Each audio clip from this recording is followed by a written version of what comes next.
Très bien.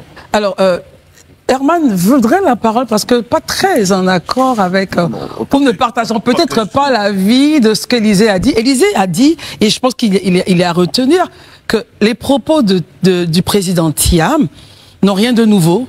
Il revient sur les solutions déjà énoncées par le président de la République lorsqu'il était en campagne déjà pour sa première élection. Herman, réaction? Je donne des éléments. Hein. Oui, allez-y. Effectivement, on peut se dire qu'il y a quand même dans les narratifs certains éléments en commun.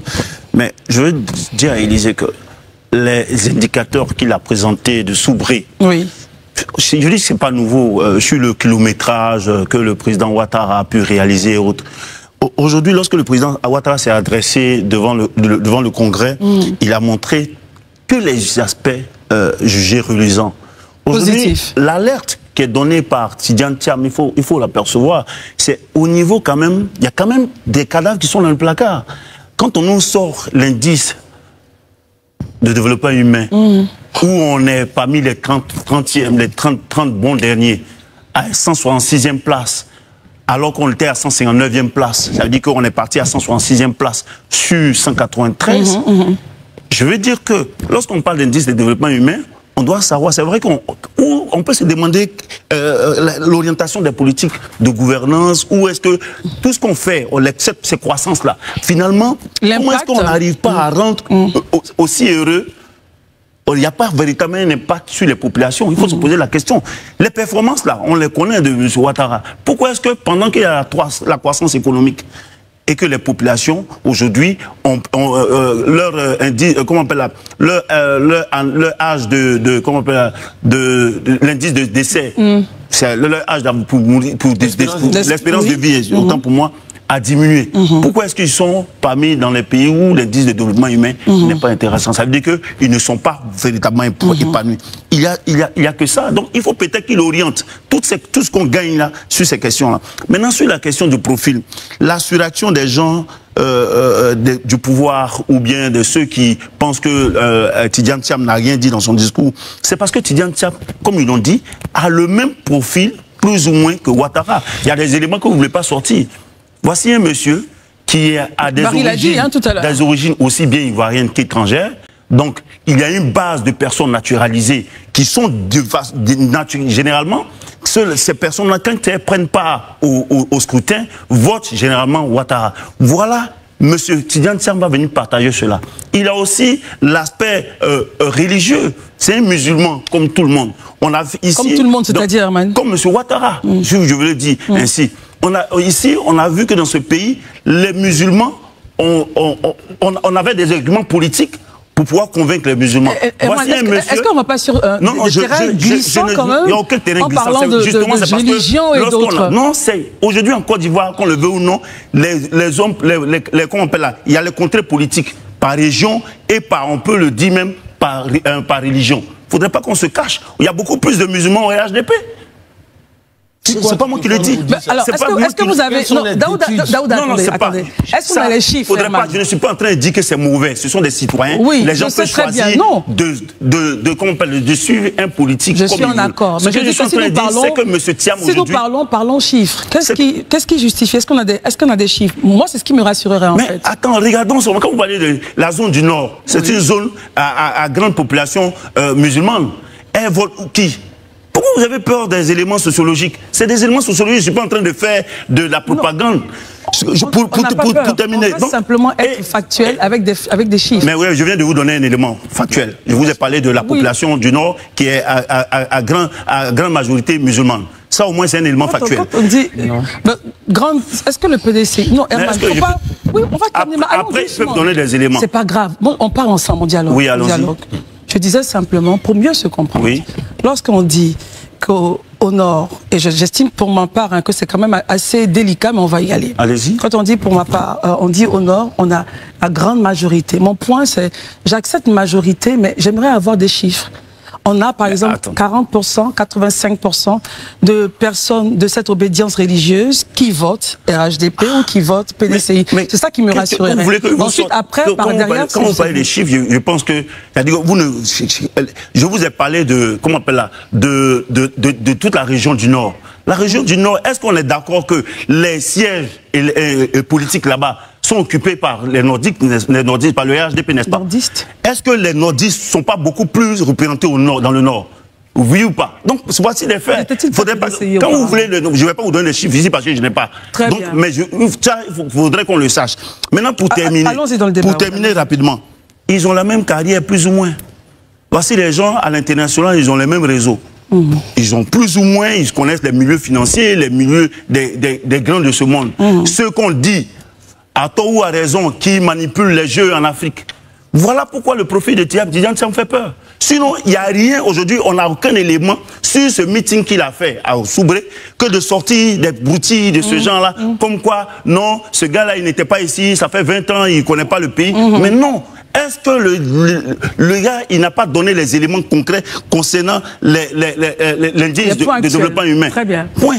Maintenant, après, on peut spéculer. Sinon, Ouattara, on sait qu'il a bâti. Pourquoi est-ce que les Ivoiriens n'arrivent pas à avoir un indice de développement humain qui soit reluisant? Comme les grands chiffres qu'on a. On va écouter Daouda. Daouda, je vous écoute sur ce point-là.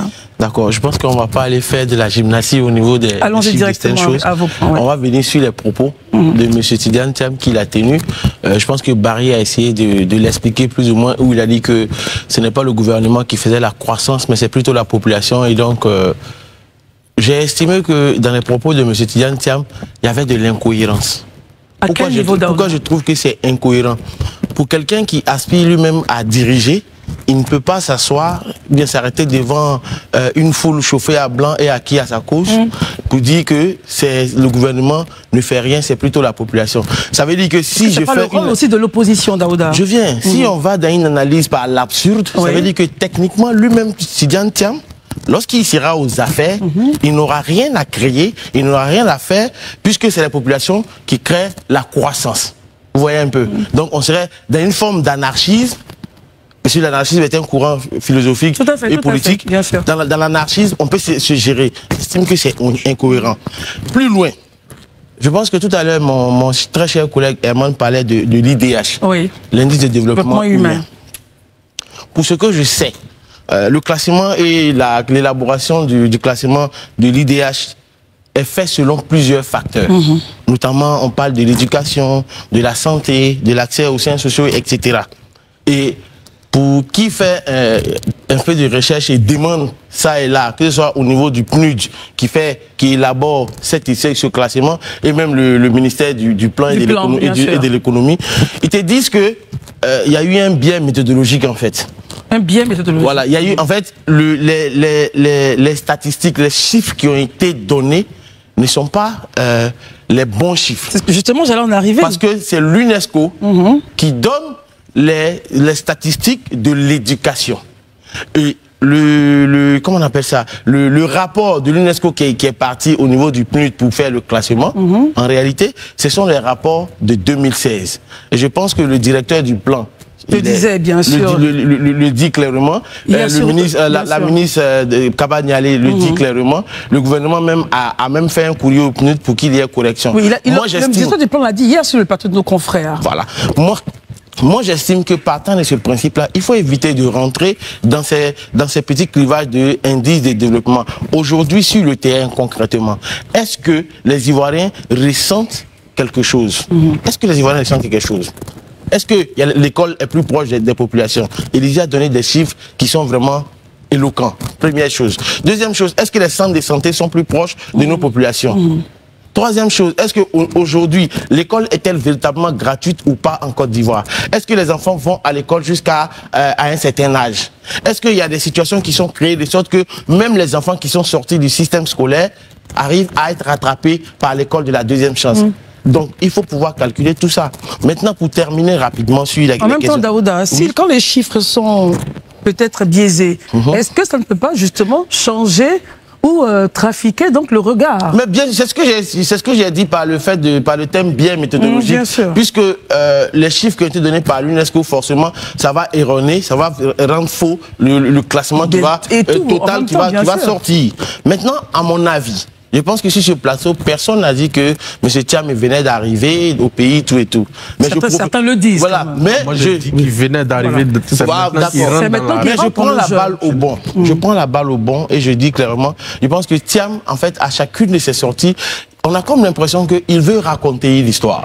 C'est-à-dire, il veut raconter une histoire dans Non, quand je dis il raconte, il fait un storytelling pour se donner une certaine ancienneté en Côte d'Ivoire ici. Qu'on le veuille ou non, M. Thiam, à la faveur du coup d'État de 99, il est parti du pays. C'est un fait historique. Tout le monde le sait. Donc pour vous, depuis 1999, ce coup d'État-là, il n'a plus d'ancrage, c'est cela? Je ne dis pas qu'il n'a pas d'ancrage. Pour moi, je pense que pour quelqu'un qui a l'appareil PDCI en main, il gagnerait à se concentrer, à donner son programme de gouvernance. Il gagnerait à se concentrer pour avoir une vision claire et précise des Ivoiriens que de toujours chercher à se donner une ancienneté. Parce que finalement, à force de donner des petites histoires, des petits storytelling sur des sujets, j'ai participé à la construction, j'ai construit la mosquée du plateau, j'ai construit l'autoroute du Nord, j'ai construit le 3e pont, j'ai fait ceci. Finalement, tu donnes le bâton toi-même à tes détracteurs et à tes opposants pour te décrédibiliser de jour en jour. Je pense qu'il a un programme, le PDCI a une grosse machine qui date de plus de 40 ans. Je pense qu'il se concentre et donne son programme et sa vision. Élisée, pour aller toujours dans votre point, est-ce que ce serait ça justement, au regard de ce que Daouda vient de dire, est-ce que ce serait ça qui montrerait le président du PDCI Thiam comme étant l'homme d'État qu'il veut être? Parler de son programme, parler de ce qu'il veut faire, que de réagir sur les points du gouvernement ou les points qui ne seraient pas bons, selon vous, Élisée? Non, déjà, je pense qu'il est important de préciser. Hein. Moi, je trouve que Tidiane Thiam est dans son rôle d'opposant, voilà, de chercher là où il y a la faille. Effectivement, quand il évoque la question de l'IDH, moi, je pense que c'est un mal point bien.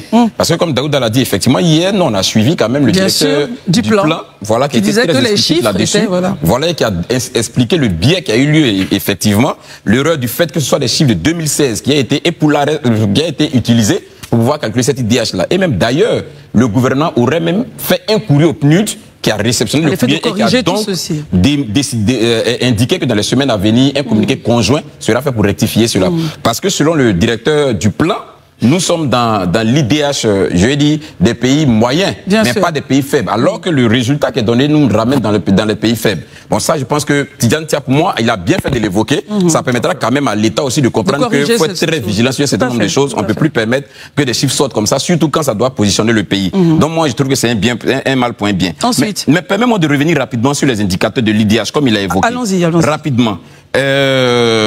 Selon le PNUD, voici les 3 critères sur lesquels le PNUD se base. L'espérance de vie à la naissance. Le produit intérieur brut par habitant. Oui. Le niveau d'instruction. Voici les 3 critères majeurs. Quand je regarde ces 3 critères majeurs, je me pose des questions. Pourquoi est-ce que justement la Côte d'Ivoire doit être dans la tranche des pays à IDH très faible? Allons-y avec des indicateurs bien précis. Parce que l'espérance de vie à la naissance, vous savez, avant 2010, nous étions à 600 décès pour 100 000. C'est ce que nous étions à 2010. En 2021-2022, les derniers chiffres nous donnent 300 décès pour les 100 000. Ça veut dire que le nombre de décès, de mortalité à la naissance là, a baissé. Donc, c'est-à-dire sur cet indicateur, on s'est amélioré. Je reviens sur l'indicateur du produit intérieur brut par habitant, le PIB. Si vous et moi, on est d'accord que la richesse de la Côte d'Ivoire est passée de 12 000 milliards à 52 000 milliards aujourd'hui, mais comment est-ce que le PIB peut... Comment se fait-il que le PIB par habitant peut diminuer? Est-ce que c'est justement là le point de Tidiane Thiam? Il dit que justement avec cela, au niveau de l'impact de vie sur les habitants, il y a challenge. Je vais venir. Le PIB par habitant, il ne se calcule pas comme le PNB, c'est différent. PIB, on prend la richesse nationale, toutes les richesses, et puis on divise sur le nombre de populations. Logiquement, si on a une richesse qui a été multipliée par 5 et qu'on a une population qui est restée pratiquement dans la même fourchette, c'est-à-dire de 20 à 30 millions, logiquement, le PIB par habitant doit augmenter. Donc sur les 2 premiers indicateurs, déjà, on est en hausse. Le 3e indicateur, le niveau d'instruction. Et c'est là justement que moi j'ai un vrai problème parce que je suis allé chercher les chiffres de l'URGPH 2021. Mais est-ce que vous savez que le RGPH 2021 indique que 61,5% des adultes, c'est-à-dire des gens qui ont plus de 35 ans, sont analphabètes en Côte d'Ivoire. C'est-à-dire que ça va pas lire écrit. Mais Christelle, quand je vous dis ça, vous-même dans votre fond intérieur, est-ce que vous pouvez croire ces chiffres? Que 61% des personnes vivant en Côte d'Ivoire 61% d'adultes de plus de 35 ans ne savent Évidemment, on pourra se ni poser des écrire. questions. C'est pas possible. C'est-à-dire que le travail qui a été fait en ce moment-là n'a pas été bien fait. Moi, il peut déjà... Et la responsabilité Mais la responsabilité est étatique. La responsabilité est étatique. C'est-à-dire que au niveau de l'État, oui, il faut qu'on vérifie. Moi-même, sans aller loin, je regarde, je dis c'est pas vrai. En parenthèse, on a des challenges au niveau des statistiques. Voilà. Donc, quand vous regardez tous ces indicateurs, comme je l'ai dit, moi, je dis et je le répète, on n'est pas dans une dynamique de dire tel est bon, tel n'est pas bon. Mais je pense quand même que, et je l'ai dit la dernière fois sur ce plateau ici, la politique doit se nourrir d'honnêteté. Quand je finis de dire ces indicateurs et quand je finis de planter ce tableau, Christelle, on n'a pas besoin de PhD pour reconnaître qu'en termes de IDH, logiquement, on doit avoir amélioré. On doit s'être amélioré, logiquement. Donc, la question du fait qu'il y a dû avoir une erreur, moi, je la prends en compte. Parce que quand je regarde ces indicateurs, je vois que ces indicateurs sur lesquels la Côte d'Ivoire a performé. Mais comment son IDH peut descendre? Donc il y a quelque chose qui n'a pas marché. Et ça, comme je le dis, je tiens pour responsable l'État. C'est pourquoi je dis que M. Thiam a bien fait d'évoquer ça. Parce que c'est aussi le rôle de l'opposition. D'interpeller l'État sur les choses qui ne fonctionnent pas. Et le fait qu'il ait dit que l'IDH n'a pas été bien fait. Et justement, aujourd'hui, ça a permis à l'État de se lever et de corriger les chiffres. Et ça, c'est une très bonne chose. Moi, je salue ça. Alors, malgré donc les points donnés par Élisée Herman, et on ira à Barry après, il dit toujours, gouverner, c'est apporter des solutions concrètes aux souffrances des populations. Pour lui, les populations n'ont pas encore de solutions concrètes face à leur challenge quotidien. Herman? Bon, on va pas revenir sur les éléments qu'on donnait concernant la vie chère et autres, parce que les Ivoiriens, même, ils ressentent cela chez eux. Moi, ce que je voulais dire, Élisée a bien fait de revenir sur les chiffres, sur l'IDH. Mais, Dieu merci, ils reconnaissent qu'on peut faire des erreurs sur les chiffres. Élisée l'ont dit. Élisée veut nous apprendre que et l'UNESCO et l'Office de recensement général des populations en Côte d'Ivoire, ça dit que a produit les deux structures-là ont produit des documents avec des chiffres qui ne sont pas corrects. Parce que lui, il fait avec son regard d'observation, avec son analyse, son interprétation, qui fait des éléments, des paramètres qui rentrent dans l'IDH. Ils sont précis. Il dit quoi? Par exemple, l'IDH, il dit que c'est sur la base du produit intérieur brut par habitant, le niveau d'instruction et l'espérance de vie à la naissance. Effectivement. Mais quand il dit par exemple que l'IDH n'est pas bien, ça veut dire pour lui, on n'a pas besoin d'avoir un PhD pour dire que aujourd'hui, l'IDH, on sait que l'IDH qui est quelques données là, c'est pas bon. Il veut nous dire que les chiffres donnés par l'UNESCO, aujourd'hui, comme il le dit là, par les structures habituellement qu'on cite ici, ces chiffres-là sont faux. Il veut nous dire aussi que le recensement général de la population et de l'habitat n'a pas été bien fait. Puisqu'il conteste même le fait même que ce recensement nous dise qu'on a plus de 60% de personnes qui sont analphabètes en Côte d'Ivoire. Ils savent ni écrire. Ils savent ni écrire. Donc moi, personnellement, finalement, on va se fier à quel chiffre? Tant que ça nous arrange, on respecte les chiffres. Tant que ça ne nous arrange pas, ces chiffres-là sont certainement faux. Aujourd'hui, je vais laisser les chiffres. Parce que les chiffres, même, généralement, je les aime lorsque je fais des calculs mathématiques. Aujourd'hui, est-ce que les populations ont un toit, un logement à 25 000 francs à payer? C'est ça que je parlais tout à l'heure. Est-ce que les populations, lorsqu'elles vont au marché, est-ce qu'elles ont leurs revenus dans le mois leur permettent de s'épanouir? Voilà peut-être tous ces éléments-là que ceux qui calculent l'IDH regardent et donnent ces chiffres-là. Moi, en attendant de voir la saisine ou bien le recours que l'État du Côte d'Ivoire a fait auprès de ces institutions qui donnent l'IDH, on n'a qu'à s'en tenir aux chiffres. Réguler les chiffres. Au-delà des chiffres même, on constate nous-mêmes, on sait que l'Ivoirien, aujourd'hui, il a des difficultés pour s'en sortir. Rapidement, Élisée, on passe à Barry et Daouda. Je pense que quand on... Moi, je dis à Herman, quand on parle, il faut qu'on s'écoute. Parce qu'il fait trop d'amalgame. Laisse-moi aller au bout. Tu fais trop d'amalgame. Tu fais trop d'amalgame. Tu fais trop d'amalgame. Parce que toi-même, tu fais des amalgames. Messieurs, forcément, c'est toi qui donne Messieurs, s'il vous plaît. Messieurs, s'il vous plaît. Toi-même, tu fais d'amalgame. S'il vous plaît, Herman. Écoutez, toi, tu es en train de dire des contre-vérités. Je ne dis aucune contre-vérité. Il a dit ça en tant que tu insinues, ça dit que tu l'as dit. Herman, attendez. Attendez. Élisée, allez-y directement au point, s'il vous plaît. Il faut nous éclairer. Herman, tout doucement, tout doucement. Je n'ai dit que des chiffres relevés par l'UNESCO est faux. C'est pas sorti de ma bouche. Quand tu dis qu'il faudrait pas avoir un PhD pour savoir Herman, attendez. Herman, vous n'avez pas la parole. Permettez qu'il parle. Élisée, allons-y. À aucun moment, je n'ai dit que les chiffres donnés par l'UNESCO sont faux. Voilà, devant les Ivoiriens, sont sérieux dans ce qu'on dit. Heureusement que les Ivoiriens nous regardent et écoutent. J'ai jamais dit ça. Voilà mes propos. Et je les répète. Là où j'ai dit, il peut certainement avoir eu quelque chose qui n'a pas marché, c'est le fait qu'au RGPH, on nous dise que 61% d'adultes, c'est-à-dire que des gens qui ont plus de 35 ans, ne savent ni lire ni écrire en Côte d'Ivoire. Je comptais ça. Moi, je veux juste prendre un échantillon. Je dis, je conteste ça. Allez même sur la base d'une observation. Aujourd'hui, c'est pas possible. Je trouve que c'est pas vrai. Parce que déjà, quand l'UNESCO s'accorde avec le ministère de l'Éducation pour dire que le taux d'analphabétisme en Côte d'Ivoire oscille autour de 40% ou de 45%, d'où vient-il donc que RGPH peut nous sortir que 61% des adultes ne savent ni lire ni écrire. C'est-à-dire déjà même sur la base de cette observation-là, on voit qu'il y a quelque chose qui n'est pas correct. On peut se poser des questions. Voilà, qui n'est pas correct. Allons-y vers vous ne pouvez pas vous entendre l'UNESCO et l'État qu'il y a moins de 40% de personnes analphabètes. Très bien. Et puis le RGPH va nous donner 61,5% de personnes qui ne soient pas analphabètes. On a bien pris le point. La deuxième chose sur les indicateurs, j'ai parlé de la question des décès à la naissance. Mais comme je dis, moi sur le plateau, tout ce que je dis là, c'est vérifiable. Allez, vous allez taper sur le site du ministère de la Santé. Vous allez voir les décès à la naissance. Avant 2010 et de 2010 à aujourd'hui, on est passé de 600 pour 100 000 à 300 pour 100 000. Ça, je l'ai répété ici. Quand on regarde ça, on voit qu'il y a une amélioration. On revient maintenant à ce que le président Tidjane Thiam a dit. Il a dit gouverner, c'est apporter des solutions concrètes aux populations. Mais tout à l'heure, je vous ai dit, quand j'ai pris la parole... C'était par rapport à cela, justement, oui, quand j'ai pris la parole, j'ai expliqué. J'ai dit, quand vous regardez Tidjane Thiam dans son verbatim et dans son langage, vous voyez le président Ouattara en 2008, en 2009. Très bien, merci beaucoup. Les solutions. Maintenant, on attend vraiment cette solution concrète-là. C'est quoi en réalité? Il nous reste quelques minutes. On va les terminer donc avec Barry. Allez-y, Barry. Je note que M. Tidjane Thiam a soulevé un point qui pose polémique, c'est celui sur l'indice de développement humain. Exactement. Effectivement, on peut se questionner sur la réalité de ce qui a été dit, mais je pense que il a bien fait de l'exposer parce que ça met le gouvernement face à ses responsabilités. Et on a déjà vu les propos qui ont été tenus. Ça veut dire que si M. Thiam ne touchait pas ce point-là, peut-être qu'on serait passé dessus. Voilà, donc c'est pour aussi... Il challenge aussi le gouvernement sur le fait que le gouvernement doit améliorer sa communication sur un certain nombre de choses. Parce que, comme je le dis, s'il n'y avait pas eu polémique, peut-être que le directeur national du plan ne serait pas passé pour expliquer.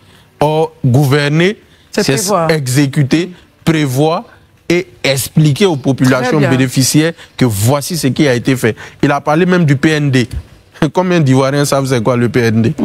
Il n'y a pas de communication dessus. Mais ce que je note aussi, c'est que M. Tidjane Thiam, il se bat bien, comme on le dit, mais il va falloir aussi à un moment donné reconnaître que quand il dit que j'ai fait tel truc, il faut donner la valeur au président Bédié parce que c'était lui le chef de l'État. Très bien. Monsieur Hachi ne peut pas venir dans 10 ans dire que c'est lui qui a fait le pont sans mentionner le chef. Donc il faut relever que c'est peut-être sous la présidence de tel, j'étais ministre. Mais quand tu dis j'ai fait, c'est comme si c'est lui qui avait le mandat. Voilà. Très bien, merci beaucoup, messieurs. Le sujet donc du premier meeting, c'est le premier meeting. Hein. Déjà, on voit ce que ça a créé. Imaginons le second, le troisième. Hein. Enfin bref, c'était le premier meeting donc du président du PDCI, analysé par nos observateurs. On se retrouve en seconde partie et nous parlerons donc des indépendants du RHDP qui ont été donc graciés, qui sont revenus à la maison. À tout de suite.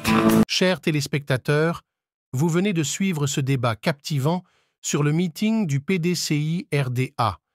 Nos experts en analyse politique ont apporté des éclairages variés sur les messages, les enjeux et les implications de cet événement pour notre paysage politique. Nous espérons que ces échanges ont été instructifs et ont permis de mieux comprendre les perspectives et les positions du PDCI RDA. Nous vous encourageons à partager vos avis et vos impressions en commentaire. Vos contributions sont précieuses pour continuer à enrichir le dialogue démocratique.